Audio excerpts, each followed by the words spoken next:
భయంకరమైన దోషంగా చెప్పబడిన దోషం ఎప్పుడూ మీ దగ్గరికి రావడానికి మీరు అంగీకరించకూడని వ్యక్తి అంటూ ఉంటే ఒక్కడే ఒక్కడు ఉంటాడు. ఎప్పుడూ మీరు అంగీకరించకూడదు ఆ వ్యక్తిని మీ దగ్గరికి రావడానికి. ఎవరో తెలుసా? భార్య బ్రతికుండి ఆరోగ్యవంతురాలి ఆయనకి సంతానాన్ని ఇచ్చినదయ్యుండగా ఆమెని విడిచిపెట్టి వేరొక భార్యని స్వీకరించిన వాడిని పొరపాటున కూడా దగ్గరికి రానివ్వకూడదు.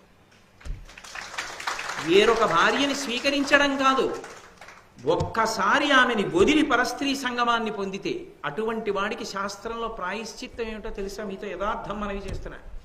ప్రతిరోజు మధ్యాహ్న భోజనం చేసినప్పుడు వెళ్ళిన వీధికి వెళ్లకుండా 1 సంవత్సరం పాటు వేరు వీధులకు వెడుతూ, అమ్మా ఆరోగ్యవంతురాలు, నా యందు మనసు కలిగినటువంటిది, నాకు సంతానాన్ని ఇచ్చినటువంటి ఇల్లాలు ఇంట్లో ఉండగా వేరొక స్త్రీతో కూడినటువంటి పాపాత్ముడిని నీ చేతి